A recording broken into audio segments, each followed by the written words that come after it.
আচ্ছা, ঠিক আছে। আসসালামু আলাইকুম আপুরা। আহ, আশা করি সবাই ভালো আছেন। জেনেসিস এফসিপিএস মিড টার্ম টিমের পক্ষ থেকে সবাইকে শুভেচ্ছা, স্বাগতম এবং অভিনন্দন জানাচ্ছি সেই সমস্ত আপুদের যারা এই সেশনে এবার মিড টার্ম পাশ করেছেন। মিড টার্ম পাশের আনন্দ একটু অন্যরকমই। আমি বলবো আমার এক্সপেরিয়েন্স থেকে মিড টার্ম যে কোনো পরীক্ষায়, শুধু মিড টার্ম না, শুনলে একটু ভয়াবহ লাগে পরীক্ষা দিতে যাব কেমন লাগবে। আমি যখন প্রথম মিড টার্ম পরীক্ষায় অংশগ্রহণ করার ডিসিশন নিয়েছিলাম, 2 বছর ট্রেনিং কমপ্লিট হয়েছে, তখন মিড টার্ম পরীক্ষা দিতে হবে এটা জানতাম, কিন্তু মিড টার্ম সম্পর্কে খুব বেশি ডিটেলস ধারণা ছিল না। যেমন কয় পেপারে পরীক্ষা হবে, পরীক্ষার টাইমিংটা কিরকম হবে, কোন পেপারে কি থাকবে, বা প্রস্তুতিটা কিভাবে নিব। এই ব্যাপারে জেনেসিস আমাকে অনেক সাহায্য করেছিল। এরকমই একটি ওরিয়েন্টেশন প্রোগ্রামের মাধ্যমে আমি জানতে পেরেছিলাম কিভাবে ঘুছিয়ে প্রিপারেশন নিলে আসলে প্রথমবারই একদম ভয়হীন ভাবে পরীক্ষা দেওয়া যায় এবং পাশ করে আসা যায়। এরকম আমিও হচ্ছে এভাবে ওরিয়েন্টেশন প্রোগ্রামের মাধ্যমে জানতে পেরেছিলাম অ্যাকচুয়ালি আমার কয়দিন পরীক্ষা হবে, কোন পেপারে কিভাবে পড়ালেখা করতে হবে, পড়ালেখাটা কিভাবে গুছিয়ে করলে আমি সাফল্যটা খুব ভালোভাবে অর্জন করতে পারবো। আশা করি আমাদের সাথে যারা থাকবেন FCPS mid term obs and gynae ব্যাচে, রেগুলার ব্যাচে, তারা হচ্ছে পড়াটাকে ঘুছিয়ে খুব সুন্দরভাবে ভয়হীনভাবে পরীক্ষার হলে যাওয়ার জন্য একটা ভালো প্রিপারেশন নিতে পারবেন।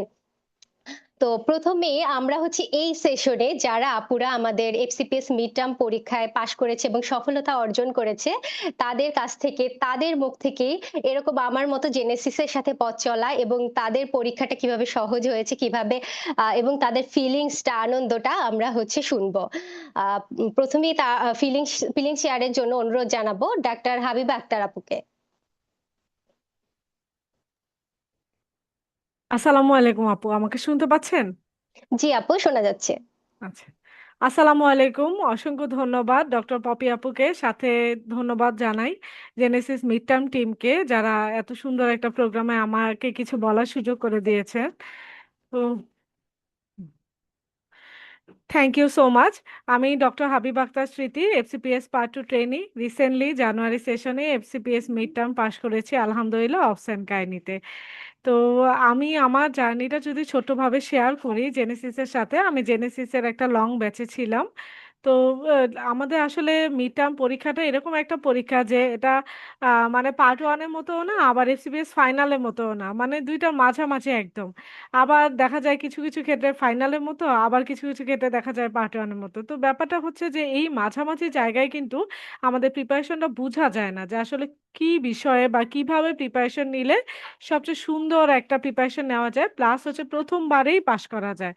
তো সেই জায়গাটা থেকে আলহামদুলিল্লাহ জেনেসিস মিড টার্ম টিম আমাকে অনেক হেল্প করেছে। তো জেনেসিস মিড টার্ম থেকে আমার যদি আমার এক্সপিরিয়েন্সটা বলি বা আমার যেই জার্নিটা সেটা যদি বলি, যেমন হচ্ছে এখানে ক্লাসগুলো অনেক স্ট্রাকচার্ড হয়। তো স্ট্রাকচার্ড হওয়ার কারণে একটা সুবিধা হচ্ছে, যেমন আমরা একটা রুটিন ফলো করি সব জায়গায়। একটা রুটিন ফলো করলে তো একটা নির্দিষ্ট টাইমে ক্লাস হচ্ছে, সেই ক্লাসের আবার এক্সাম হচ্ছে, এক্সামের সলভ ক্লাস হচ্ছে। তো এই যে তিনটার একটা কম্বিনেশন, এই তিনটার কম্বিনেশন কিন্তু অটোমেটিক পরীক্ষা ভালো হয়। তো দেখা যায় যে আমাদের হচ্ছে, আর মিড টার্মের ব্যাপারে আরেকটা ব্যাপারটা বলবো যে এক্সামগুলো খুবই খুবই সুন্দর কোশ্চেনের উপর পরীক্ষা হয়। সুন্দর কোশ্চেন কেন বললাম, আরেকটু আরেকটু ভাবে মডিফাই করে যদি বলি, তাহলে একটু কঠিন কোশ্চেনই হয়, একটু ঘুরিয়ে হয়।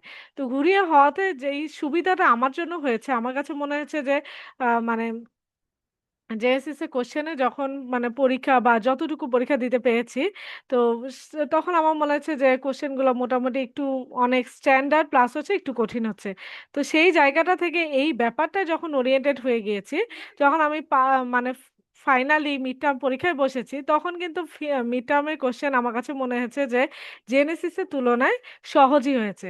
মানে ব্যাপারটা হচ্ছে এরকম যে সহজ বলতে বোঝাচ্ছি যে জিনিসটা আপনি যখন একটা কঠিন পরীক্ষা বা মানে একটু কঠিন কোশ্চেনের উপর প্র্যাকটিস করতে থাকবেন, তখন কিন্তু যে কোনো কোশ্চেনই আপনি এর থেকে একটু কম ইজি, এর থেকে একটু কম কঠিন বা একটু ইজি হলেই আপনার কাছে দেখা যাবে পরীক্ষাটা আরো ভালো লাগবে।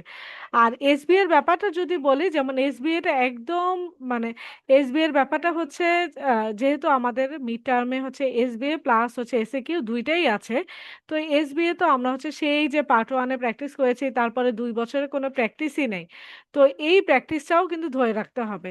টাইমিং এর অত ঝামেলা নেই, টাইমিং এর মধ্যে শেষ করা যায়, কিন্তু এসবিএ গুলো যেমন বইয়ের কোন জায়গা থেকে আসতেছে বা এসএ কিউ কোন জায়গা থেকে আসতেছে, পুরো অবস এবং গাইনি এই দুইটা বইয়ের ঠিক কোন জায়গায় কি আছে সেই জায়গাটা থেকে কিন্তু মেন্টর আপুরা সবাই অনেক হেল্পফুল ছিলেন। তো প্রতিটা ক্লাসেই কিন্তু আপনাকে মানে বলে দিয়েছে যে হচ্ছে গিয়ে আসলে এই জায়গাটা থেকে এসবিএ আসবে বা এই জায়গাটা থেকে এসএ কিউ আসবে। তো এভাবে যখন আপনি একটা সুন্দর গুছানো একটা প্রিপারেশন নেবেন, স্বাভাবিকভাবে আপনার প্রিপারেশনটা ভালো হবে। তো এই দিক থেকে জেনেসিস অবশ্যই আমাকে অনেক হেল্প করেছে যে কোন জায়গাটা থেকে এসবিএ কোন জায়গাটা থেকে এসএ কিউ আসবে, এই জায়গাগুলো আলাদাভাবে গুছানো ছিল। এতে পরীক্ষার আগে যেমন এসবিএ পরীক্ষার আগে আলাদাভাবে আমি শুধু এসবিএ গুলো রিভিশন দিতে পেরেছি বা এসবিএ পোর্শন গুলো আমি আলাদাভাবে রিভিশন দিয়েছি। কিন্তু যদি হচ্ছে এটা না জানা যেত বা আমাদের যে যেহেতু আজকে আমরা যারা যুক্ত হয়েছি, আমি যদিও লং ব্যাচে ছিলাম, লং প্লাস রেগুলার আসলে কাছাকাছি যদি আমরা বলি, বা রেগুলার হচ্ছে একটু মানে 1 মাস 2 মাস সময় কম। তো সেক্ষেত্রে হচ্ছে কি আমরা যদি এসবি আর এসএ কিউ আলাদাভাবে আইডেন্টিফাই না করতে পারি, এতে যে সমস্যাটা হয়, এই সমস্যাটা হয় আপনি পরীক্ষার আগে একদম পরীক্ষার মুহূর্তে কিন্তু বা পরীক্ষার আগের দিন আপনি বুঝবেনই না, আপনার সব রিভিশন দিয়ে যেতে হবে। তো পুরো দুইটা বই যখন আপনার রিভিশন দিয়ে যেতে হবে তখন স্বাভাবিকভাবে আমাদের একদম মাথায় হ্যাং হয়ে যাবে, প্লাস হচ্ছে কোনো কিছু মনেই থাকবে না। তো সেই মনে থাকার জায়গা থেকেও কিন্তু আপনাকে হচ্ছে আলাদাভাবে প্রিপারেশনটা নিতে হবে। তো রেগুলার ব্যাচের একটা বড় সুবিধা হচ্ছে আপনি এসবিএ বলেন এসএ কিউ বলেন একদম সবকিছু একদম 100% করে আপনাদেরকে প্রিপারেশন নিয়ে দেওয়ার সুযোগ করে দিবে। তো আমার জন্য সেটা অনেক বেশি হেল্পফুল ছিল। তো বইয়ের যেমন জায়গায় জায়গায় দাগানোই ছিল এটা এসবি এর জন্য ইম্পর্টেন্ট, এটা এসএ কিউ এর জন্য ইম্পর্টেন্ট। তো এসবি এর আগের দিন আপনি স্বাভাবিকভাবে এসবিএ গুলা দেখে গিয়েছি আমি, বা আপনারাও ইনশাল্লাহ নেক্সট যখন পরীক্ষা দিবেন জুলাই সেশনে, তো জুলাই সেশনে পরীক্ষাও কিন্তু একটু আগে হবে আপনারা জানেন ইতিমধ্যে। তো সেই জায়গাটা থেকে এখন থেকে আপনাদের প্রিপারেশনটা শুরু করতে হবে।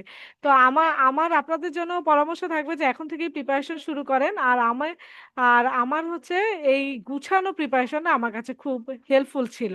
গুছানো প্রিপারেশন থাকার কারণে আর আরেকটা ব্যাপার হচ্ছে পরীক্ষার আগের দিন আমি কিন্তু জেনেসিসে যে এসবিএ গুলো ছিল সেই এসবিএ গুলো, যদিও এসএ গুলো সবগুলো আমি রিভিশন দিয়ে যেতে পারিনি, তবে এসএ গুলো আমি রিভিশন দিয়ে গিয়েছিলাম। আমার কাছে মনে হয়েছিল অনেক কমন, মনে হচ্ছিল 15-20টা মনে হয় ওই কোশ্চেন থেকে একদম হুবহু আমি কমন পেয়েছি আলহামদুলিল্লাহ।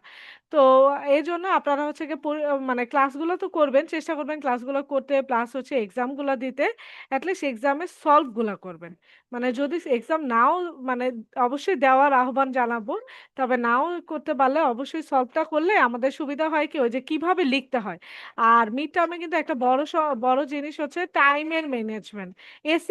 স্পেশালি এসে কিউতে টাইমের ম্যানেজমেন্ট, ওই টাইমের ম্যানেজমেন্টটা এসিকিউতে টাইমের ম্যানেজমেন্টটা খুবই গুরুত্বপূর্ণ। এর জন্য হচ্ছে গিয়ে পরীক্ষাগুলো দিলে সবচেয়ে ভালো। প্লাস হচ্ছে শেষের দিকে মকটা আরো বেশি হেল্পফুল ছিল। কারণ মক যখন আপনি দিবেন তখন একদম মনে হবে যে আপনি বিসিবিএস এর জায়গায় পরীক্ষা দিয়েছেন। তো যখন আপনি মিড টার্ম আল্টিমেটলি পরীক্ষা দিতে যাবেন তখন এই ২টা রিলেট করতে পারবেন। তখন ওইটা আরো সহজ লাগবে। তো এজন্য জেএসসিস মিড টার্ম টিমকে অসংখ্য ধন্যবাদ। প্লাস হচ্ছে মিড টার্মের যে রেগুলার ব্যাচ, এই ব্যাচগুলো আসলে একদম কমপ্লিট প্রিপারেশন, একদম কমপ্লিট প্রিপারেশন। আমার প্রিপারেশনটা একদম কমপ্লিট হয়েছে। তো আর প্রতিটা ক্লাসের সাথে অস্পিড, এমনকি আমি এই কথাটা বলতে ভুলে গিয়েছি, মানে এসিকিউ এসবিএ তো বলেছেই, প্লাস হচ্ছে কোন জায়গাটা থেকে আপনার অস্পি আসবে আপনি কিন্তু ওই সময় দাগায় ফেলতে পারবেন। তো এতে আপনি হচ্ছে গ্যাপে গ্যাপে দেখতেও পারবেন, অস্পির জন্য যদি আলাদাভাবে ওই সময় দেখতে চান ওই সময় ছবিগুলো দেখে ফেলতে পারবেন। তো সেই জায়গাটা থেকে আপনার কিন্তু একটা কমপ্লিট প্রিপারেশন প্লাস হচ্ছে কমপ্লিট একটা গুছানো সুন্দর একটা বই পাবেন আপনি ইনশাল্লাহ। তো আমার জন্য জেনেসিস মিড টার্ম টিম মানে অনেক হেল্পফুল ছিল স্বাভাবিকভাবেই। আর ব্যাচটা অনেক বেশি হেল্পফুল ছিল। ব্যাচ হেল্পফুল মানেই তো মেন্টররা অনেক হেল্পফুল। তো একটা সুন্দর গুছানো প্রিপারেশন নিয়ে আলহামদুলিল্লাহ আমি পরীক্ষা দিতে পেরেছি, আলহামদুলিল্লাহ পাশও করতে পেরেছি। তো অসংখ্য ধন্যবাদ আপুদেরকে আর জেনেসিস মিড টার্ম টিমকে। ধন্যবাদ হাবিবা আপু আপনাকে। জেনেসিসের সাথে আমাদের জেনেসিস মিড টার্ম টিমের সাথে আপনার যে জার্নিটা ছিল এবং আপনার যে সফলতার গল্পটা এটা আমাদের সাথে শেয়ার করার জন্য। এরকম সফলতার গল্প শুনলে আমরাও অনুপ্রাণিত হই এবং আমাদের যারা আপুরা আছে সামনে পরীক্ষা দিবে তারাও অনুপ্রাণিত হয়। জেনেসিস আপু যেভাবে বলল জেনেসিসের সাথে তার পথ চলা, জেনেসিস সবসময় এই জিনিসটা মাথায় রাখে যে প্রস্তুতির মাঠে আমাদের ঘাম যত বেশি ঝরবে আমাদের যুদ্ধটা কিন্তু তত সহজ হবে, যুদ্ধে কিন্তু রক্তপাত ঠিক তত কম হবে। এজন্য আমাদের প্রস্তুতিটা সবসময় স্ট্রাকচার থাকে, কঠিন থাকে। এজন্য সব আপুরাই মোটামুটি একই ধরনের রিভিউ দেয় যে জেনেসিসে পরীক্ষা দেওয়ার পর আমি যখন ফাইনালি বিসিপিএস এ পরীক্ষা দিতে গিয়েছি মনে হয়েছে যেন জেনেসিসের কোশ্চেনের চেয়েও সহজ এবং জেনেসিসের মতোই একদম মিল খুঁজে পায়। যাই হোক, এবার আমরা আরেকজন আপুর কাছ থেকে আমাদের সাথে তার জার্নি এবং সফলতার গল্প শুনবো। ডক্টর সাহিবা জামান আপু, আপু আছেন? জি আপু, আসসালামু আলাইকুম। জি আপু, ওয়ালাইকুম সালাম। আসসালামু আলাইকুম, আমি ডক্টর সাহিবা জামান। আমি এফসিপিএস পার্ট 2 ট্রেনি হিসাবে আছি রিপ্রোডাক্টিভ এন্ডোক্রাইনোলজি ইনফার্টিলিটিতে টিএমসিএইচ। আমি জেনেসিসে ভর্তি ছিলাম হচ্ছে লং ব্যাচটায়, রেগুলার ব্যাচে যদিও একটু টাইম কম। লং ব্যাচে ভর্তি ছিলাম। এখন জেনেসিস আসলে কিভাবে আমাদেরকে হেল্প করে সেটা হচ্ছে যে দেখেন আপনি কিন্তু এখানে যেমন আমি কিন্তু বসে পড়ার আমার ওরকম সময় নেই। আমি কিন্তু সেটা পারবো না, আমার ডিউটি আছে, আমার ফ্যামিলি আছে, আমার ইভিনিং করতে হবে, নাইট করতে হবে, অ্যাডমিশন করতে হবে। এবং এগুলো অনেক হেক্টিক ডিউটি, আমরা জানি অ্যাডমিশন গুলো খুবই হেক্টিক। আমরা নাইট অ্যাডমিশন করে পরের দিন শরীর চলে না, অনেক ঝামেলা হয়। তো এখানে যেটা হবে যে আমি যেটা করতাম, আমি রেগুলার ক্লাসগুলো করতাম, এক্সামগুলো দিতাম এবং সলভ ক্লাস করতাম। ইম্পর্টেন্ট হচ্ছে আপনার সলভ ক্লাস করা। আপনি এক্সাম দিবেন, আপনি এক্সাম যতটুকুই পারেন, আপনি যতটুক পড়া শেষ করতে পারেন, আপনি সেটুক করেই আপনি এক্সামটা দিবেন এবং সলভ ক্লাস করবেন। সলভ ক্লাসগুলো করলে যেটা হবে যে আপনার মাথায় জিনিসটা ঢুকবে যে আপনি কোন জায়গা থেকে এসবি আসছে, কোন জায়গা থেকে এসএকিউ আসছে। এবং আপুরা কিন্তু প্রথম থেকেই বলে দেয় যে এসবি এগুলো আপনি এভাবে দাগান, একটা আলাদা কালি দিয়ে দাগান, এসএকিউটা আলাদা কালি দিয়ে দাগান। তো পরীক্ষার আগের দিন আপনি যদি দুইটা আপনার কলম আলাদা আলাদা থাকে, একটা বই থাকে, তখন কিন্তু আপনি খুব ইজিলি এসবি এর আগের দিন এসবি এগুলো দেখে যেতে পারছেন, এসএকিউর আগের দিন এসএকিউ দেখে যেতে পারছেন। তো এই জিনিসটা আপুরা খুবই হেল্প করে জেনেসিসে, যে এভাবে যাতে আলাদা আলাদা পড়ি আমরা। এবং পরীক্ষাগুলো দিলে খুবই খুবই ভালো। পরীক্ষাগুলোর কোশ্চেন খুবই স্ট্যান্ডার্ড। আপনাকে সবসময় মনে রাখতে হবে যে আপনার অনুশীলন যত কঠিন হবে আপনার যুদ্ধ তত সহজ হবে। আমরা কঠিন যুদ্ধে যাব না, কঠিন যুদ্ধে আমরা আমাদের ওইখানে যাওয়ার দরকারই নাই। আমরা অনুশীলনটা কঠিন করব, তাহলে আমাদের যুদ্ধটা সহজ হবে। আপনি দেখবেন যে জেনেসিসের কোয়েশ্চেন কিন্তু খুবই স্ট্যান্ডার্ড, খুবই স্ট্যান্ডার্ড বলতে আমি বলবো যে কঠিন কোয়েশ্চেন হয়। তো ওগুলা যখন আপনি সলভ করে যাবেন তখন আপনার বিসিপিএস এ যে কোশ্চেন গুলা হয় সেগুলা অতটা খারাপ লাগে না। মানে আপনি পারবেন অ্যান্সার দিতে, সেরকমই আসে। এবং কয়েকটা দেখবেন, আমি তো দুইটা না তিনটা এরকমও পাইছি যে সরাসরি কোশ্চেনটা চলে আসছে, যেটা হচ্ছে জেনেসিসে করিয়েছে। তো আর আপুরা সব দিক থেকেই গাইডলাইন্স দেয় আপনারা কিভাবে রিটেনটা দিবেন, কিভাবে এসবির প্রিপারেশন নিবেন, অসপির প্রিপারেশন, একদম কমপ্লিট একটা প্রিপারেশন আপনাকে করে দিবে। আপনাকে জাস্ট যেটা করতে হবে সেটা হচ্ছে আপুদের গাইডলাইন অনুযায়ী আপনাকে চলতে হবে। আপনি সেটা চলতে পারলেই আপনি দেখবেন যে মিড টার্ম ভেরি ডুয়েবল একটা এক্সাম, আপনি পারবেন এটা দিতে এবং একবারেই এটা পাশ করা সম্ভব। তো আপুদের গাইডলাইন অনুযায়ী চললেই জিনিসটা হবে। এবং মিড টার্ম এখন আপাতত একটু আমাদের যে সেশনটা রিসেন্ট, এই সেশনটাতে একটু কঠিন কোয়েশ্চেন আসছে, কিন্তু আমাদের কিন্তু আপুরা ওইভাবেই প্রিপেয়ার করে দিয়েছিলেন যে কঠিন কোয়েশ্চেন আসলেও যাতে আমরা লিখে আসতে পারি। আপনার একটা আননোন কোয়েশ্চেন আসলেও যাতে আপনি মানে স্ট্রাকচারটা পুরা বুঝায় দেয় যে আপনি এভাবে এভাবে লিখবেন, তাহলে দেখবেন যে আপনি নাম্বারটা পাবেন। আপনি যদি কিছু নাও জানেন, আপনি জানবেন না এমন হবে না, আপনি 2 বছর ট্রেনিং করছেন, কিছু না কিছু আপনি লিখতে পারবেন। কিন্তু স্ট্রাকচারটা যদি ঠিক থাকে তখন দেখবেন যে আপনি নাম্বারটাও ভালো পাচ্ছেন। এবার কিন্তু ছিল এরকম আননোন কোয়েশ্চেন, কিন্তু স্ট্রাকচার অনুযায়ী লিখে আসছি বলেই হচ্ছে আমরা যারা আলহামদুলিল্লাহ পাশ করতে পেরেছি। তো থ্যাংক ইউ জেনেসিসকে আমাকে এইভাবে মানে খুব হেল্প করার জন্য এই মিড টার্মটা পাশ করতে। আম, আশা করি সামনে আপনাদের ব্যাচটা অনেক ভালো হবে এবং আপনারা যারা ভর্তি হয়েছেন আপনারাও ইনশাল্লাহ পাশ করে যাবেন। Thank you. ধন্যবাদ ডক্টর সাহিবা আপুকে তার সুন্দর জার্নি আমাদের সাথে শেয়ার করার জন্য এবং তার সফলতার গল্পটা আমাদের সাথে বলার জন্য। আসলে এরকমই হয় যে দেখা যায় যে আমরা যখন ট্রেনিং পিরিয়ডটা থাকে, ট্রেনিং পিরিয়ডটা গার্নিতে তো খুব কঠিনই থাকে বলা চলে। ওটি, তারপর লেবার রুম, তারপর রেগুলার ডিউটি রাউন্ড, এগুলো সামলে পড়াশোনা করাটা কিন্তু আসলে অনেক কঠিন হয়ে পড়ে। সাথে যেসব আপুদের ফ্যামিলি বাচ্চা আছে তাদের তো আরো অনেক কঠিন হয়ে পড়ে যে এত সবকিছু সামলে, পরিবার প্লাস ট্রেনিং ডে সামলে পড়াশোনা করাটা অনেক কঠিন হয়ে পড়ে। এই জন্য আহ, এই কঠিন সময়টার মাঝেও পড়াশোনা করে পাশ করার জন্য প্রয়োজন আসলে একটা গোছানো প্রস্তুতি। জেনেসিস সবসময় এটাই চেষ্টা করে যে আপনাদের পড়াশোনাটা যেন এর একটু গোছানো হয়, আপনাদের যেন খোঁজ করতে না হয়, আমরাই হচ্ছে গুছিয়ে দেই, পড়াটা গুছিয়ে দেওয়ার চেষ্টা করি এবং যতটা সম্ভব শুরু থেকে আপনাদের সাথে থাকার চেষ্টা করি যেন আপনাদের পড়াটা গুছানো হয় এবং আপনারা সহজেই একটা সুন্দর প্রস্তুতি নিতে পারেন এবং একটা সুন্দর প্রস্তুতির মাধ্যমে মিড টার্ম পরীক্ষায় অংশগ্রহণ করতে পারেন। আপুদের কাছ থেকে আপুদের সুন্দর সুন্দর ফিলিংস শুনলাম। এবার আমরা শুনবো মেন্টরদের মুখ থেকে যে এই যে গোছানো প্রিপারেশনটা তারা নিয়েছে এবং মেন্টর আপুরা যে তাদের সাহায্য করেছে। মেন্টর আপুদের আমাদের পরবর্তী সেশন যারা জুলাই 26 আসলে পরীক্ষাটা মিড জুনে হবে, এই সেশনে যারা পরীক্ষা দিবে তাদের জন্য আপুদের পরামর্শগুলো আমরা শুনবো এবং দিক নির্দেশনামূলক বক্তব্য শুনবো। সাথে পাশাপাশি মিড টার্ম পরীক্ষা সম্পর্কে যাদের সম্পূর্ণ ধারণা এখনো নেই যে পরীক্ষাটা কিভাবে হবে, কত মার্কসের কোশ্চেন থাকবে বা কোন দিন আমি কি পরীক্ষা দিব, এই সম্পর্কে কমপ্লিট গাইডলাইন আমাদের মেন্টর আপুরা আজকে দিবে। সবাই উপকৃত হবেন। প্রথমে আমি ডক্টর মৌমিতা পাল আপু আছেন কিনা? জি জি আপু, আপনাকে অনুরোধ জানাবো আমাদের জুলাই সেশন 2026 সেশনে যেসব আপুরা পরীক্ষা দিবে তাদের জন্য একটু দিক নির্দেশনামূলক বক্তব্য দিতে। Thank you doctor Popy Haldar আপুকে। আপু অনেক সুন্দর করে প্রোগ্রামটা অ্যারেঞ্জ করেছেন এবং রান করছেন। প্রথমেই সবাইকে অভিনন্দন, যারা হচ্ছে মিড টার্ম পরীক্ষায় পাশ করেছেন তাদেরকে অনেক অনেক অভিনন্দন। আপনারা জেনেসিসের সাথে ছিলেন, আমরা যে গাইডলাইনটা দেওয়ার চেষ্টা করেছি আপনারা সেটা গ্রহণ করেছেন এবং ঠিকমতো ডেলিভারি দিয়েছেন।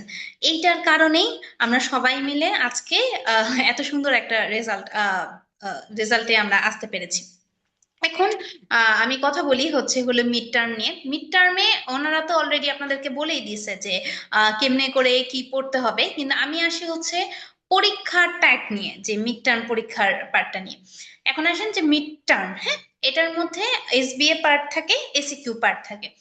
এসিকিউ পার্টের মধ্যে আবার 4টা ভাগ থাকে। 4টা ভাগের মধ্যে 2টা ভাগ যেটা আছে, মানে 4টা গ্রুপ থাকে, এর মধ্যে 2টা গ্রুপে গাইনি থেকে কোশ্চেন আসে আর বাকি 2টা গ্রুপে হচ্ছে অপস থেকে কোশ্চেন আসে। এখন আমি গাইনিটা নিয়ে কথা বলি, আমার পরে হচ্ছে আপু অপস নিয়ে কথা বলবেন। এখন মিড টার্ম 2টার মাঝামাঝি, এফসিপিএস পার্ট 1 আর হচ্ছে এফসিপিএস পার্ট 2, 2টা ফাইনাল পরীক্ষা, 2টার মাঝামাঝি। আপনার এফসিপিএস পার্ট 1-এ যেমন আপনি বেসিক নলেজ নিয়ে আপনি পরীক্ষায় আমরা অ্যাপিয়ার করেছি এবং পাশ করেছি, ওইটা হলেও হবে না। আবার এফসিপিএস পার্ট 2 একটা ফেলোশিপ প্রোগ্রামের একদম ফাইনাল পরীক্ষা দেওয়ার জন্য যে লেভেলে পড়া দরকার, ওইটাও কিন্তু আমাদের খুব একটা বেশি দরকার নেই। তাহলে আমাদের কি দরকার? মাঝামাঝিটা দরকার, আমাদের বেসিকটা ক্লিয়ার করে পড়া দরকার।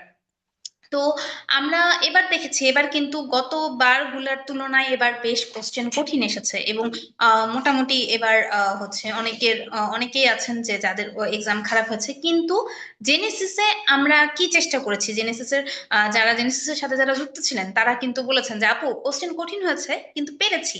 এমনকি এমনও হয়েছে যেটা সাফিয়া জামান অলরেডি বলে গেলেন যে অনেকগুলো কোশ্চেন আমার কাছে মনে হচ্ছে যে রিপিটেডলিও হয়েছে। কেন হয়েছে? কোনো একটা পরীক্ষা যদি আপনি দিতে চান তাহলে যেটা করতে হয়, বিগত কয়েক বছরের কোশ্চেন অ্যানালাইসিস করতে হয় যে কি টাইপের কোশ্চেন আসতে পারে। সহজ হলে এই টাইপের কোশ্চেন হতে পারে, কঠিন হলে কি রকমের কঠিন হতে পারে, ঠিক আছে? কোন কোন চ্যাপ্টার গুলা থেকে বেশি কোশ্চেন আসে, কি আসে একটা কোশ্চেন থেকে, কমপ্লিকেশন আসে, ইনভেস্টিগেশন আসে, সাইড এফেক্ট আসে না ট্রিটমেন্ট আসে, কোনটা আসে? এইগুলা হচ্ছে একটা এক্সাম যদি আপনি দিতে চান তাহলে আপনার আগে দেখতে হবে। এখন আপনার হাতে সময় আছে হচ্ছে 6 মাস। এবার তো জুন সেশনে পরীক্ষা হবে, প্রতিবার জানুয়ারি এবং জুলাই সেশনে পরীক্ষা হতো, এবার তো পরীক্ষা আগে আসলো, জুন সেশনে পরীক্ষা হবে, জানুয়ারি মাস অলরেডি শেষ। এখন আপনার কাছে হাতে সময় আছে 4 মাস বা 4.5 মাসের মতো। এই 4 মাসে আপনি কি কোশ্চেন অ্যানালাইসিস করবেন না আপনি পড়বেন? এবং আপু যেটা বলে গেলেন যে সাভিয়া আপু বা হাবিবা আক্তার আপু, যে আমরা সবাই ট্রেনিং পিরিয়ডের মাঝামাঝি থেকে এই পরীক্ষাটা দিই। এফসিপিএস পার্ট 1 পরীক্ষা যেমন অনেকেই আমরা আছি যে জব না করে হয়তো পরীক্ষা দিয়েছি, তাই না? তো এখন যেটা আছে, সবারই দেখা গেছে যে ফ্যামিলি আপনারা শুরু করে দিয়েছেন, আপনাদের ট্রেনিং পিরিয়ডে আপনি যেহেতু একটা 2 বছরের ট্রেনিং, আপনার ট্রেনিং পিরিয়ড আপনার ইভিনিং নাইট করা লাগতেছে, অ্যাডমিশন করা লাগতেছে। সো এইটা যদি হয় যে কেউ যদি আপনাকে পড়াটা গুছিয়ে দেয়, তাহলে পড়াটা পড়তে অনেক বেশি সুবিধা হয়, অনেক বেশি প্যালেটেবল হয় পড়াটা। তো জেনেসিস মিড টার্ম আপনাদেরকে এটাই সাহায্য করে যে কোন কোন চ্যাপ্টার গুলা থেকে কোশ্চেন আসবে। একটা কোশ্চেনের অ্যান্সার এফসিপিএস পার্ট 2 তে দেখা যায় যে মানে 3 লাইন, 3 পৃষ্ঠা, 2 পৃষ্ঠা, 3 পৃষ্ঠা করে করে লেখা থাকে। মিড টার্মে আপনার এটা দরকার নেই। মিড টার্মে এক একটা কোশ্চেনের নাম্বার থাকে 2, সর্বোচ্চ হলে 3। আমরা, আমার মনে আছে আমি যখন ক্লাস করেছি বা আমি যখন এখন ক্লাস নিই, আমি সবসময় এটা বলার চেষ্টা করি যে আপনি পিন পয়েন্ট লাইনগুলা লিখতে পারেন নাকি। একটা হাফ হাফ আপনি 1 পেজ লেখেও বা 2 পেজ লেখেও হয়তো ফুল নাম্বার পাবেন না, কিন্তু আপনি যদি হাফ পেজ লেখেন যেটার মধ্যে আপনার যদি পুরো ইনফরমেশনটা থাকে, পুরো নলেজটা থাকে, ম্যাডাম আপনার কাছ থেকে যেটা জানতে চাচ্ছে সেইটা যদি থাকে, তাহলে আপনি দেখা যাবে একদম 3-এ 3 বা 2-এ 2 পেয়ে যাবেন। এখন কোন লাইনটা আপু আমি লিখবো, এইটা বোঝানোর জন্যই আপনাকে, আপনার সাথে আছে জেনেসিস। এবং আপনার সব চ্যাপ্টার, আমি যদি গাইনের বেস করে বলতে চাই যে সব চ্যাপ্টার থেকে কোশ্চেন কিন্তু বেশি আসেও না। আমরা যদি আমি বলতে চাই যে মিড টার্মের অবস এবং গাইনি পার্ট, 2টা পার্ট আছে। অবস পার্টটা না আমরা মোটামুটি পারি, কারণ কি আমরা তো সবাই লেবার রুমে বেশি কাজ করি। তো লেবার রুমের যে সিনারিও গুলা আছে ওগুলা যদি আমরা চিন্তা করে করে ডেলিভার দিই, আমরা মোটামুটি করে লিখতে পারি।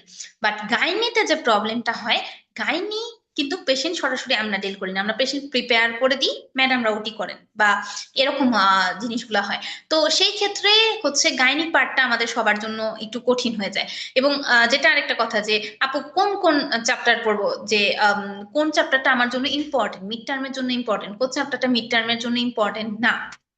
তো এইগুলা আপনাদেরকে আমরা ধরে দেওয়ার চেষ্টা করি। এবং প্রত্যেকটা একটা চ্যাপ্টার যখন পড়ানো হয়, তখন প্রত্যেকটা মেন্টরি আমি বলবো যে প্রত্যেকটা চ্যাপ্টারে যখন পড়ানো হয়, তখন প্রত্যেকটা চ্যাপ্টার আপনাদেরকে কোশ্চেন ওয়াইজ ওয়াইজ করে পড়ানো হয়। এমন না যে একদম ফার্স্ট পেজের একদম বইয়ের একদম ফার্স্ট পেজটা থেকে লাস্ট পেজে আপনার কোনোদিন এভাবে করে কোশ্চেন আসবে না, কোনোদিন সরাসরি কোশ্চেন আসে না। আসে একটা সিনারিও আপনাকে দিয়ে দেয়, ডায়াগনোসিসটা কি আপনাকে করতে বলে, ইনভেস্টিগেশন কি কি ইনভেস্টিগেশন, হয়তো 10টা ইনভেস্টিগেশন তত্ত্বতে লেখা আছে, এখন নাম্বার আছে 2, আপনি কি 10টা ইনভেস্টিগেশন লিখবেন? না, আপনি খুব বেশি হলে 3টা 4টা ইনভেস্টিগেশন লিখবেন। বা 4টা আপনি কোনটা কোনটা লিখবেন ওইটা ক্লাসের মধ্যে আপনাকে ধরিয়ে দেওয়া, টাইম ম্যানেজমেন্টটা শেখানো, এইগুলাই হচ্ছে জেনেসিসের মেন। এবং কোন কোন পার্টের উপর আপনি বেশি ফোকাস করবেন, এই যে আমি যে কথাটা বললাম যে ডায়াগনোসিসটা কি, একটা সিনারিও থেকে কোন একটা ক্লু লাইন, হ্যাঁ ক্লু লাইন বার করে আপনি ডায়াগনোসিসটা করতে পারবেন। হ্যাঁ আপু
আচ্ছা, ডক্টর মৌমিতা পাল আপুর কানেকশনটা মনে হয় কোনো কারণে বিচ্ছিন্ন হয়ে গেছে। আমরা আনমিউট হও।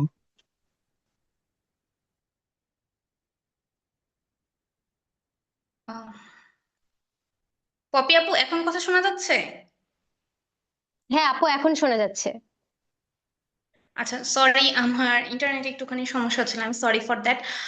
তো যে কথাটা বলতেছিলাম যে আপনাদের ইম্পর্টেন্ট চ্যাপ্টার গুলা ধরে দেওয়া, এবং একটা চ্যাপ্টারের সবকিছু পড়ারই দরকার নাই, কোন কোন ইম্পর্টেন্ট পার্ট গুলো আসলে বেশি ফোকাস দেওয়া জরুরি, এবং যে জিনিসটা দেওয়ার সবাই অনেক বেশি ট্রাই, সবাই অফলাইনে এসে এই ব্যাচটা বোথ অফলাইন অনলাইন দুইটার জন্যই আছে। তো অফলাইনে এসে যারা ক্লাস করতে পারবেন তাদের জন্য তো খুবই ভালো। যদি অফলাইনে এসে কারো ক্লাস করার সময় নাও থাকে, তাহলে আমি বলবো অনলাইনে অন্তত পক্ষে লাইভে ক্লাসটা করেন। কারণ কি, ক্লাসটা যদি আপনি রেখে দেন তাহলে আপনার ক্লাসটা জমেই থাকবে, পড়েই থাকবে। এবং এক্সাম গুলা যেগুলো আছে সেগুলো একদম ডিউ টাইমে দেওয়ার চেষ্টা করবেন। এখানে খাতাগুলা দেখে আপনাকে আবার ফেরত দেওয়া হবে, সেজন্য আপনি সেটা বুঝতে পারবেন। এবং আহ অলরেডি যারা ছিলেন জেনেসিসের সাথে যুক্ত, সাভিয়া আপু কথাটা, যে জেনেসিস এর কোশ্চেনে যদি পরীক্ষা দেন, বিসিবিএস এর কোশ্চেন আপনার কাছে সহজ মনে হবে। কারণ আপনি যদি কঠিন করে প্রিপারেশন নেন সহজ জিনিসটা, তখন আপনার কাছে আরো বেশি সহজতর মনে হবে। আর অস্কির ব্যাপারটা আমি যেটা বলবো, আপনাদের হচ্ছে অস্কির জন্য রিটেনের পরে কিন্তু অস্কির জন্য খুবই স্মল একটা গ্যাপ থাকে। তো আপনার যদি তখন চিন্তা হয়ে থাকে যে আপু আমি ওই কয়েকদিন পরে অস্কি পাশ করে আসলে এটা করাটা আপনার জন্য অনেক কঠিন হবে। অস্কির মেইন বেসিস আপনার এখনই তৈরি করতে হবে। আমাদের সবগুলা ক্লাসেই কোনো একটা চ্যাপ্টারের সাথে রিলেটেড কি কি অস্কি আসতে পারে সেগুলা কিন্তু আলোচনা করে দেওয়া হয়। যে আপু লাস্টে গিয়ে অস্কি ব্যাচ থাকে, বাট এখন আপনারা যারা রেগুলার ব্যাচে এই ব্যাচটার সাথে যুক্ত থাকবেন, তারা হচ্ছে এই ব্যাচটাতে প্রত্যেকটা চ্যাপ্টারের শেষে শেষে কোন কোন অস্কি আসতে পারে সেগুলা কিন্তু আলোচনা করে দেওয়া আপনাদেরকে ক্লিয়ার করে বলতে পেরেছি। তাও যদি কারো কোনো কোশ্চেন থাকে আমি আছি, আপনারা চাইলে আনমিউট হয়ে বা মেসেজ দিয়ে আমাদেরকে কোশ্চেন গুলো করতে পারেন। থ্যাংক ইউ পপি আপু। ধন্যবাদ, ধন্যবাদ মমিতা পাল আপুকে। আপু খুব সুন্দরভাবে গাইনি পোর্শনটা কিভাবে পড়তে হবে, কিভাবে আমাদের পড়া গুছাতে হবে, এবং জেনেসিস মিড টার্ম টিম এ ব্যাপারে কিভাবে আমাদের আপুদের সাহায্য করবে সে ব্যাপারে একটা ক্লিয়ার গাইডলাইন দিয়ে গেছে। আসলে ব্যাপারটা কিন্তু দিন শেষে এটাই হয়ে দাঁড়ায় যে পড়া গুছানো। আমরা অনেক কিছু এলোমেলো ভাবে দেখা যায় ওয়ার্ডে কাজ করি, এবং মিড টার্ম জিনিসটা মেইনলি ওয়ার্ডে আমরা যে কাজ করি, ক্লিনিক্যাল যে ওরিয়েন্টেশন, ওই জিনিসগুলো থেকেই কোয়েশ্চেন গুলো বেশি হয়। কিন্তু আমরা অনেক এলোমেলো ভাবে কাজ করি, অনেক কিছু জানি, কিন্তু যখন একটা পরীক্ষা হয় স্ট্রাকচার্ড ওয়েতে, তখন দেখা যায় শুধুমাত্র পড়া গুছানোর অভাবেই আমরা অনেকে ভালোভাবে প্রিপারেশন নিতে পারি না, পরীক্ষা অ্যাটেন্ড করতে পারি না। এই এই জায়গাটাতেই জেনেসিস টিম বেশি বেশি কাজ করার চেষ্টা করে, এবং আপুদের পড়া গুছিয়ে দেওয়ার ক্ষেত্রে আমরা সর্বোচ্চ চেষ্টা করে থাকি যে পড়াটা কতটা সহজভাবে গুছিয়ে দেওয়া যায়। কারণ দেখা যায় যে একই দত্ত বই পড়ে আমরা এফসিপিএস পার্ট 1ও দিচ্ছি, মিড টার্মও দিচ্ছি, আবার ফাইনাল পরীক্ষাটাও দিতে হবে। কিন্তু কতটুকু আসলে কোন সময়ের জন্য পড়তে হবে, এফসিপিএস পার্ট 1 এর জন্য কতটুকু পড়েছিলাম, এখন মিড টার্মের জন্য আর কতটুকু এক্সট্রা পড়তে হবে, আর কতটুকু পড়তে হবে না, রেখে দিতে হবে যে ফাইনাল এফসিপিএস ফাইনাল পরীক্ষা দিব তখনকার জন্য। এই পরিমিতি বোধটা কিন্তু যথেষ্ট জরুরি। আর এখানে আমরা Genesis team, mid term team সব সময় হচ্ছে চেষ্টা করে যাই আপুদের পড়াটা গুছিয়ে দেওয়ার জন্য, যেন এই পরিমিতি বোধটা আপুদের নিজেদের খুঁজে নিতে না হয় এত কষ্টের মাঝে ওয়ার্ড ফ্যামিলি সামলে। আমাদের প্রচেষ্টা সবসময় এরকম থাকে, এবং সবসময় চেষ্টা থাকে আপনারা যেন খুব ভালোভাবে পরীক্ষায় অংশগ্রহণ করতে পারেন এবং সাফল্যের সাথে যে কোনো পরীক্ষা উতরে যেতে পারেন। যাই হোক, আমি আর কথা বাড়াবো না, এবার হচ্ছে আমরা আমাদের আরেকজন মেন্টরের কাছ থেকে শুনে নিব কিছু দিক নির্দেশনামূলক বক্তব্য, এবং আপু মেইনলি অপস পার্ট সম্পর্কে আমাদের ভালো মতো একটা ধারণা দিবে যে আমরা অপস পার্টে কিভাবে মিড টার্মের জন্য ভালোভাবে প্রিপারেশন নিতে পারি। ডক্টর জোহরা আল তাসনিম আপু, আপু আছেন? আসসালামু আলাইকুম আপু। জি আপু। জি, থ্যাংক ইউ আমাকে কিছু বলার সুযোগ করে দেওয়ার জন্য। Okay, আচ্ছা, আমার স্লাইডটা দেখা যাচ্ছে আপু? জি আপু, দেখা যাচ্ছে। ওকে, ঠিক আছে আপুরা। আমি ডক্টর জাহের আল তাসনিম আপনাদের সাথে যুক্ত আছি ছোট্ট একজন মেন্টর হিসাবে, জাস্ট আপনাদেরকে হেল্প করার জন্য, যে আপনাদের এই যে মিড টার্মের যে যাত্রাটা, এটাতে অল্প একটু আপনাকে হেল্প করার জন্য, আপনার সাথে থাকার জন্য, যাতে আপনার জন্য ইজি হয় এই যাত্রাটা, যাতে মিড টার্মের কোনো ধরনের ভয় আপনার জন্য কাজ না করে এবং আপনি খুব সুন্দর মতো এই জার্নিটা শেষ করে যেতে পারেন। দেখেন আমরা সবসময় বলতাম যে জুলাই 26 বা জানুয়ারি জুলাই এখানে কিন্তু অলরেডি আপনার জন্য 15 দিন কমে এসেছে। এখন আপনার জুন পরীক্ষাটা দিতে হবে 15ই জুন, অথবা হচ্ছে এদিকে দিতে হবে 15ই ডিসেম্বর। 15 দিন কিন্তু আপনার অলরেডি কমে গেল। এদিক থেকে আপনার জানুয়ারির অলরেডি আমার এখানে 20 দিনের মতো চলে গেছে, আর ওই দিক থেকে আমার 15 দিন অলরেডি কমে গেল। তাহলে আমার প্রিপারেশনটা খুব ফাস্ট এখন শুরু করতে হবে, সময় নষ্ট করার জন্য কোনো আর আপনার হাতে সময় নেই। এখন মিড টার্ম, আপনাকে কেউ কি বলবে কি মিড টার্ম খুব ইজি, পড়তেই হয় না, গিয়ে বসলেই পাস হয়ে যায়। কেউ আপনাকে বলবে অনেক পড়তে হয়, অনেক জানতে হয়, খুব ট্রিকি কোয়েশ্চেন হয়। দুইটা কথাই সত্য। কিভাবে আমি বলি, পরীক্ষাটা ট্রিকি কেন, আপনাকে স্পেসিফিক অ্যান্সার করতে হবে, গড় বাঁধা লিখলে হবে না। আপনার কোয়েশ্চেন থাকবে একদম স্পেসিফিক, যে 2টা কারণ বলো, এরকম একটা কোয়েশ্চেন থাকবে। সো কোন 2টা আমি লিখবো, আমি তো 10টা পড়ে গেছি, তার মধ্যে কোন 2টা আমি স্পেসিফিক করব। So this is tricky.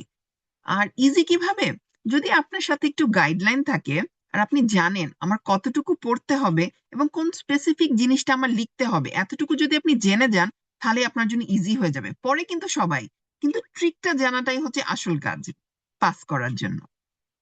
পরীক্ষা তো 2টা ধাপ।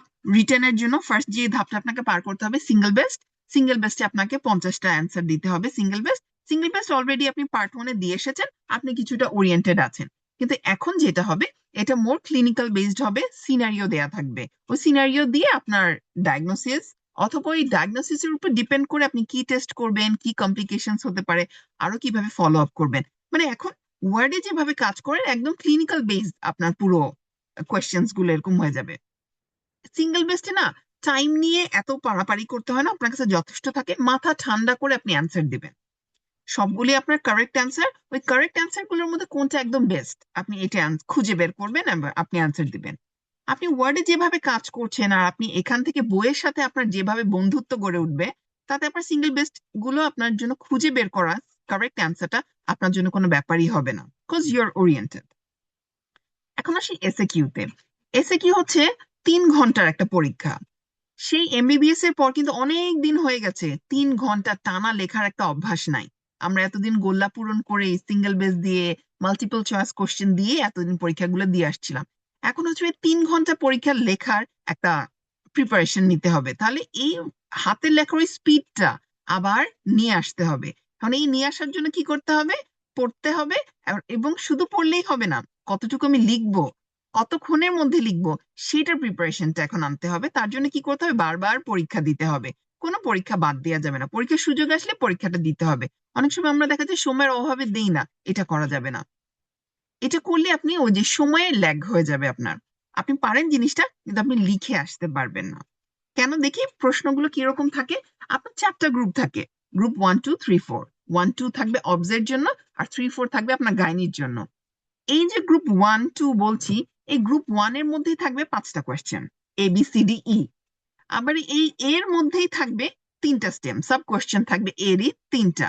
তাহলে টোটাল আপনাকে কোয়েশ্চেন অ্যান্সার করতে হচ্ছে 60টা। যদি সাব কোয়েশ্চেন গুলো নিয়ে আমি ধরি, তাহলে 60টা কোয়েশ্চেন আপনাকে অ্যান্সার করতে হবে। তাহলে এক একটা কোয়েশ্চেনের জন্য আপনি পাবেন 9 মিনিট। এখানে যদি আমি চিন্তা করতে, তো কোয়েশ্চেনটা পড়তে, চিন্তা করতে, মাথার মধ্যে সাজাতেও তো একটু সময় লাগে, তাহলে আপনি লেখার জন্য পাবেন আপনি এক্স্যাক্টলি 8 মিনিট। এই 8 মিনিটের মধ্যে আপনার কোয়েশ্চেনটা লিখে শেষ করতে হবে। তাহলে যদি এই আমার এক কোয়েশ্চেনটা 8 মিনিটের মধ্যে লিখে শেষ করতে হয়, তাহলে আমার আগে থেকে প্রিপারেশন থাকতে হবে যে আমার কতটুকু আমি লিখতে পারবো, আর কতটুকু আমার স্পেসিফিক লেখা যাবে। পেজ ভরে লেখার যুগ শেষ, এখন হচ্ছে একদম স্পেসিফিক অ্যান্সার, অল্প সময়ের মধ্যে স্পেসিফিক অ্যান্সার দিয়ে বেশি মার্কস নিয়ে আসতে হবে। তাহলে আমি এখন আমাদের পরীক্ষাতে 2টা পার্ট যেটা বললাম, গাইনি অ্যান্ড অবস। তাহলে এখন আমি একটু অবস নিয়ে একটু দেখবো যে আসলে অবসটাকে আমরা কিভাবে প্রিপারেশন নেই অবসের। এখন অবসের জন্য কিছু আমাদের মেটেরিয়ালস তো লাগবে।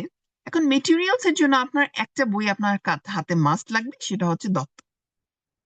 এটার পাশাপাশি কিছু গাইডলাইন্স লাগবে, এখন কিছু প্রোটোকলস লাগবে, কিছু ওজিএসবি প্রোটোকল থেকে কিছু লাগবে, কিছু আরসিওজি থেকে অল্প কিছু লাগবে, কিছু নাইস থেকে অল্প কিছু লাগবে।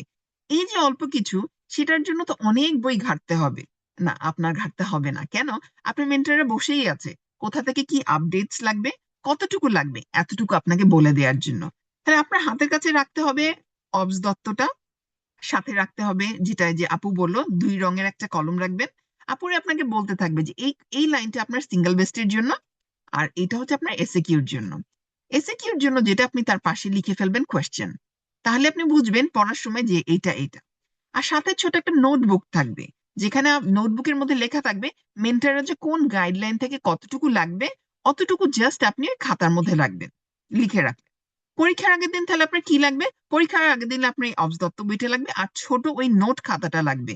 আপনি পরীক্ষার আগের দিন গাইডলাইন আর এত এত বইয়ের পিছনে আপনি দৌড়াতে যাবেন না, আপনার আর কিছুই লাগবে না। অনেকেই আপনাকে বলবে যে দত্ত তো একটা গড বাঁধা লেখা, এটা দিয়ে আবার রিটেন প্রিপারেশন নেওয়া কিভাবে পসিবল?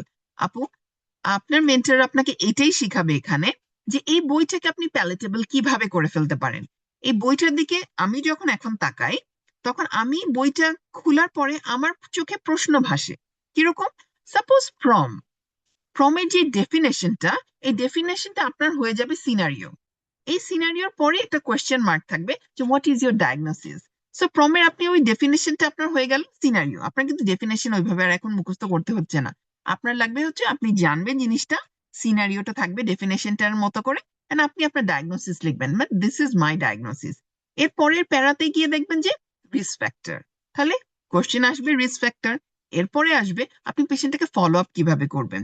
এরপরে আসবে তার জন্য কি কি ইনভেস্টিগেশনস লাগবে, মাকে কিভাবে ফলো আপ করবেন, বেবিটাকে কিভাবে ফলো আপ করবেন, কতদিন পর্যন্ত আপনি প্রেগনেন্সিটাকে নিয়ে যাবেন, আপনি কখন টার্মিনেশনের চিন্তা করবেন, কখন আপনার ইমিডিয়েট টার্মিনেশন লাগবে, কখন আপনি ডেলিভারিটা কোথায় করাবেন, এন্ড ডেলিভারির জন্য আপনার আরো কি কি সাপোর্ট লাগবে। ঠিক আপনি বইটা যখন এখন খুলবেন, দেখবেন যে ঠিক এইভাবেই প্রত্যেকটা চ্যাপ্টার সাজানো আছে, and every headline is your question now. আপনার রিটেনের কোনো গাইডের জন্য দৌড়ানোর কোনো দরকার নেই। এখন এই অবস দত্ত বইটা আমরা পার্ট 1-এ পড়েছি, ঠিক আছে, মিড টার্মে পড়বো, আমরা পার্ট 2-তেও পড়বো। কিন্তু এই বইটা থেকে আমার এখন জানতে হবে, দেখেন পার্ট 1-এ আমরা একটা কথা বলতাম যে ফার্স্ট যে চ্যাপ্টার গুলো 6 and 8 চ্যাপ্টার যেগুলো আছে, ওগুলোকে একদম ঝাড়া ঝাড়া করতে হবে পার্ট 1-এর জন্য, এভরি সিঙ্গেল লাইন লাগবে। এখন ওই চ্যাপ্টার গুলো আমার লাগে, ওই চ্যাপ্টার গুলো ডেফিনেটলি লাগবে, সেটা তো আমার বেজ, এটা ছাড়া তোমার চলবে না। কিন্তু আপনার মূল যে এমফাসিস দিবেন আপনি যে জায়গাগুলোতে, ওইটা চলে যাবে ক্লিনিক্যাল জায়গাগুলোতে। যেরকম দেখেন টপিকস গুলো অবস দত্ত বইতে যত টপিকস আছে, আপনার প্রত্যেকটা টপিকস পড়তে হবে, কিন্তু প্রত্যেকটা টপিকসে কিন্তু প্রত্যেকটা জিনিস লাগবে না। এটি আপনাকে এখান থেকে পিক করতে হবে যে এই টপিক গুলোর মধ্যে থেকে আমি আসলে কি কি পিক করব। ধরেন ফর এক্সাম্পল এখানে যে টপিক গুলো আছে আমার সবই লাগবে, ঠিক আছে। এখন অ্যান্টিনেটাল চেক আপের মধ্যে আপনাকে কোয়েশ্চেন যেটা আসবে যে আমি ইনভেস্টিগেশনস কি করি, আপনাকে একদম স্পেসিফিক করে দিবে ফার্স্ট ট্রাইমিস্টারে কি করি, সেকেন্ড ট্রাইমিস্টারে যখন আবার আমার কাছে আসবে কোন 2টা ইনভেস্টিগেশন আমি আবার করবো, ঠিক এভাবেই বলে দিবে যে কোন 2টা, ঠিক আছে। এখন সাপোজ আইইউজিআর এর আমি ফলো আপটা কিভাবে করব, এটা একটা ক্লামজি ফলো আপ, কিন্তু আপনার এটাকে গুছায় নিয়ে আসতে হবে যে আমি 2 মিনিটের মধ্যে আমি এটা কিভাবে লিখে আসতে পারি। আইইউডি আপনি ডায়াগনোসিস করে ফেললেন, কিন্তু এটার ম্যানেজমেন্ট আপনি কিভাবে করবেন, প্রিভিয়াস 1 সিজার থাকলে কিভাবে করবেন, আর একটা প্রাইমি থাকলে আপনি কিভাবে করবেন, আপনি ইন্ডাকশনটা আসলে তার জন্য কিভাবে দিবেন। প্রিকারেন্ট প্রেগন্যান্সি লস কি কি কারণে হতে পারে আপনার জানতে হবে, কারণগুলো আপনি বলে দিলেন। এন্ড একটা পেশেন্ট আপনার কাছে আসলো যার রিকারেন্ট প্রেগন্যান্সি লসের হিস্ট্রি আছে, তাহলে আপনি তাকে কাউন্সিলিংটা কিভাবে করবেন, আপনার এখান থেকে জেনে যেতে হচ্ছে। প্রম তো অলরেডি বললাম, প্রম তো পুরোটাই বলা হয়ে গেল অলমোস্ট, যে প্রমের কোন কোন জায়গাগুলো আপনার আসলে জানতে হবে। অবস্ট্রাক্টেড লেবার কোন কোন ফিচার্স দিয়ে আমি পেশেন্টটাকে দেখিয়ে আমরা কিন্তু ওয়ার্ডে বলে দিই হ্যাঁ এটা অবস্ট্রাক্টেড লেবার, একে আর ওয়েট করা যাবে না, ইমিডিয়েটলি আমার সিজারিয়ান সেকশনের জন্য আমার নিয়ে যেতে হবে। তাহলে এই যে অবস্ট্রাক্টেড লেবার, তার পরবর্তী কি কি কমপ্লিকেশনস হতে পারে and সেটা আমি কিভাবে প্রিভেন্ট করতে পারি। এপিএইচ এর পেশেন্ট আমরা কিন্তু অহরহ পাচ্ছি। তাহলে একটা পেশেন্ট এপিএইচ নিয়ে আসছে, শকে আসছে, তাহলে একজন যখনই আসলো তখন আমি কি করব, call for help, IV channels করে ফেলছি, ফ্লুইড চালু করে দিচ্ছি, ব্লাডের জন্য রিকুইজিশন দিয়ে দিচ্ছি, এবিসি ম্যানেজমেন্ট গুলো করে ফেলছি, ওটির জন্য আমি রেডি করে ফেলছি ইমিডিয়েটলি। তাহলে এই যে পয়েন্টগুলো 4টা 5টা পয়েন্টে ইমিডিয়েট ম্যানেজটা আপনি লিখে ফেলেন, আপনার পরীক্ষাতে ঠিক এই কোয়েশ্চেনটা এইভাবেই আসবে না, আপনার ইমিডিয়েট এইভাবেই লিখে দিয়ে আসতে হবে যে আপনি কিভাবে করবেন। ভিব্যাক সিজারিয়ান সেকশন কমানোর রেট যখন আমার মাথায় আসছে যে সিজারিয়ান সেকশন আমার কমাতে হবে, তখন তাহলে আমার কি করতে হবে, প্রাইমিদের জন্য তো আছে, কিন্তু তখন আমার ভিব্যাক এর উপর জোর দিতে হবে। তাহলে ভিব্যাক এর দেওয়ার আগে আমার কমপ্লিকেশনস কি হতে পারে, তাকে আমার কিভাবে কাউন্সিলিং করে নিতে হবে, কি কি আমার অলরেডি হাতে রেডি রাখতে হবে, যে ইমিডিয়েট আমার ওটি সেট আপ আছে কিনা, তাহলে তাকে আমার ওরকম একটা টার্সিয়ারি কেয়ার হসপিটাল পাঠাতে হবে বা এরকম জায়গায় তাকে রাখতে হবে যেখানে ইমিডিয়েট কেয়ারটা আমি তাকে দিতে পারবো। তাহলে এগুলো আমার কাউন্সিলিং সবকিছু আমার জানতে হবে। ফার্মাকোলজি, ফার্মাকোলজি একটা ভাস্ট জায়গা, কিন্তু সেখান থেকে আপনার কোনগুলো পিক করতে হবে যে আপনি কোন ড্রাগস গুলো আপনি তাকে দিবেন, কোনগুলো আপনি তাকে দিবেন না, কোনগুলো দিলে কোন ধরনের কনজেনিটাল অ্যানোমালি হতে পারে। এটা যেরকম রিটেনে আসছে সেটা আপনার সিঙ্গেল বেস্টে আসছে। তাহলে হচ্ছে আপনার ঠিক সেই স্পেসিফিক ড্রাগ গুলো আপনার সেভাবে জেনে নিতে হবে। হাইপারটেনশন, হাইপারটেনশন কখন আমি কোন ধরনের হাইপারটেনশন বলবো, এটাকে আমি ক্রনিক বলবো, আমি পিআইএইচ বলবো। পিআইএইচ যদি বলি কোন ধরনের, সেটা কি জেস্টেশনাল হাইপারটেনশনের দিকে যাচ্ছে না প্রি এক্লাম্পসিয়ার দিকে যাচ্ছে, নাকি এটা এক্লাম্পসিয়ার দিকে চলে যাচ্ছে, এর জন্য আমি কোন কোন ইনভেস্টিগেশনস করব। আর এই প্রেগন্যান্সির সাথে কোন ধরনের ইনফেকশনস থাকতে পারে, এনিমিয়া থাকতে পারে, জন্ডিস থাকতে পারে, হার্ট ডিজিজ থাকতে পারে, এই পেশেন্ট গুলোকে আসলে আমরা কিভাবে ডিল করব, কমপ্লিকেশনস কি হতে পারে, পরবর্তীতে ফলো আপ কিভাবে করবে, নেক্সট প্রেগন্যান্সিতে আমরা কিভাবে তাকে কন্ট্রাসেপশন দিয়ে নেক্সট প্রেগন্যান্সি স্পেসিং করে নেক্সট প্রেগন্যান্সির জন্য আমরা তাকে কাউন্সেলিংটা আমি কিভাবে করব। কিছু কোয়েশ্চেন্স এরকম থাকবে যে ম্যাটারনাল মর্টালিটি রেট, তারপর নিওনেটাল মর্টালিটি রেট, এগুলো কত আছে আমাদের এখন, এগুলো আমরা কিভাবে কমিয়ে আনতে পারি, এগুলোর জন্য আমরা কি স্টেপস নিচ্ছি, লেবার কেয়ার গাইড, এন্ড এগুলোর উপর হচ্ছে আমাদের এখন দক্ষতা আনতে হবে। সব ক্লিনিক্যাল বেসড, আপনি ওয়ার্ডে যা দেখেন ঠিক সেটা নিয়ে আমাদের কোয়েশ্চেন্স গুলো হবে। দেখেন ছোট্ট একটা কোয়েশ্চেন, জাস্ট কোয়েশ্চেনটা আমরা দেখানোর জন্য আপনাকে ডিসকাস করব। যে দেখেন সেকেন্ড গ্র্যাভিডে একটা পেশেন্ট 34 উইকস প্রেগন্যান্সি নিয়ে আমার কাছে এসেছে, ঠিক আছে। এখন তার আলট্রাসোনোগ্রাফ কি বলছে, সোনোগ্রামে বলছে যে পলিহাইড্রামনিয়াস। কোয়েশ্চেনটা প্যাটার্ন দেখানোর জন্য আমি এটা দেখাচ্ছি। দেখেন হোয়াট আর দ্য সোনোগ্রাফিক ফাইন্ডিং, ঠিক আছে। হ্যান্ডফোন, আপনার মার্কটা দেখেন, মার্কের দিকে তাকান। মার্কটা আপনাকে এখানে দেয়া হচ্ছে 1। এখন 1 এর জন্য আপনি কতটুকু লিখবেন, এটা আপনাকে এখন থেকেই ঠিক করে যেতে হবে যে আমি 1 এর জন্য আমি এতটুকু লিখবো।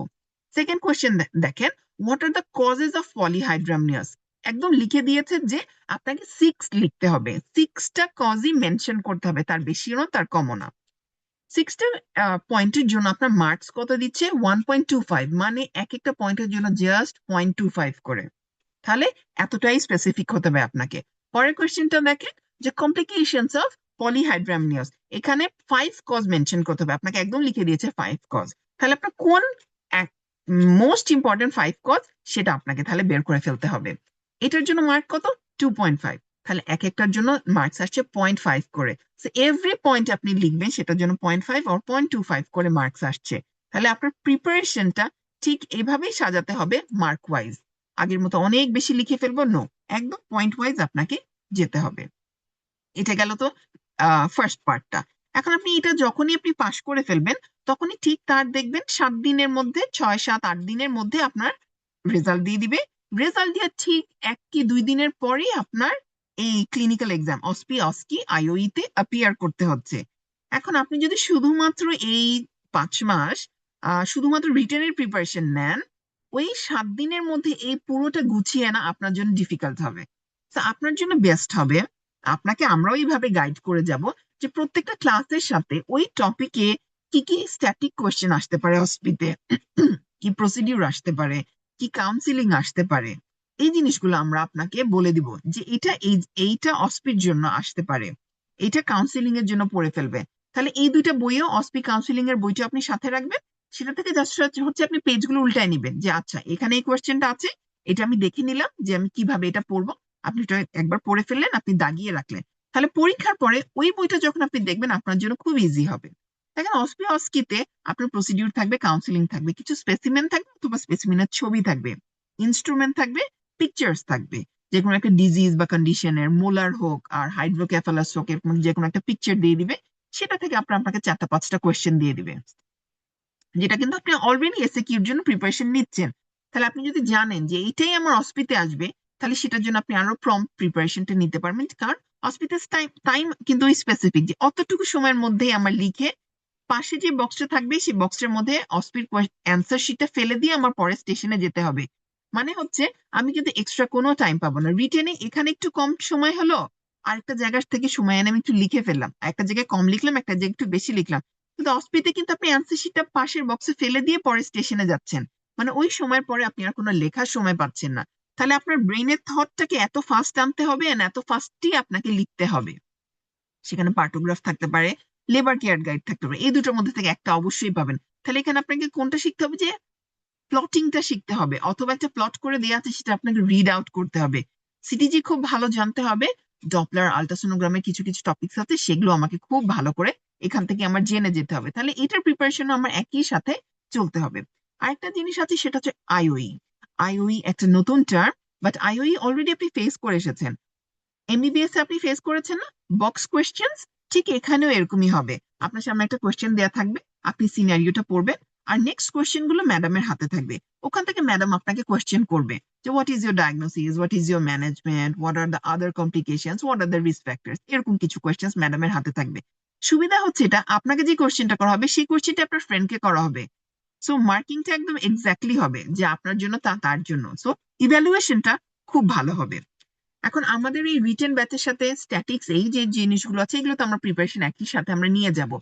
আরেকটা হচ্ছে হ্যান্ডস অন এর যে ক্লাসটা, ওটা আমরা আরেকটু পরে শুরু করি, আপনার একটু রিটেনটা গুছানোর পরে, একটু ওরিয়েন্টেড হওয়ার পরে, কেন রিটেন আর হ্যান্ডস অন দুইটা একসাথে ক্লামজি হয়ে যায়, যার কারণে ওই ব্যাচটা আমরা আলাদা রেখেছি, সেটা আরো কয়েকদিন পরে, যে আপনার একটু রিটেন ওরিয়েন্টেড হয়ে গেলে আমাদের ওই চ্যাপ্টারটা, ওই ব্যাচটা আমাদের শুরু হয়ে যায়।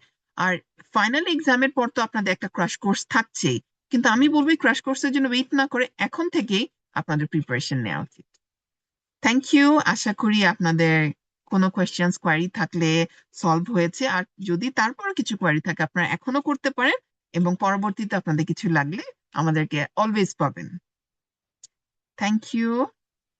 আহ, ধন্যবাদ আপুকে, ধন্যবাদ জহরা আল তাসনিম আপুকে এত সুন্দরভাবে গুছিয়ে সামনের সেশনে 2026 জুন সেশনে যারা মিড টার্ম দেবে সে সমস্ত আপুদের শুরুটা কিভাবে করতে হবে এত সুন্দরভাবে বুঝিয়ে বলার জন্য।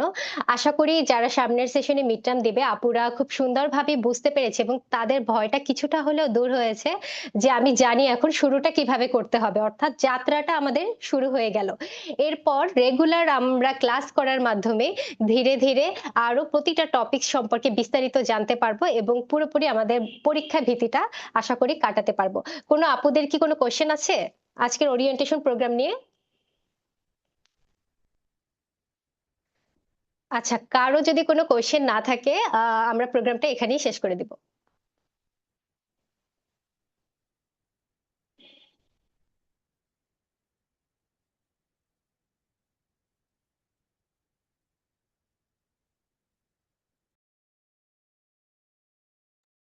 আচ্ছা, আমার মনে হয় কারো কোনো কোশ্চেন নেই। এরপরও পরবর্তীতেও যদি কারো কোনো কোশ্চেন থেকে থাকে, সবসময় আমরা মেন্টররা জেনেসিস গাইনি মিড টার্ম অফসান গাইনি টিম সবসময় আপনাদের পাশে আছি, যে কোনো সময় যে কোনো সমস্যায় আমাদের সবসময় পাবেন, আপনারা যে কোনো মুহূর্তে আমাদের ইনবক্সে কোশ্চেন করতে পারেন।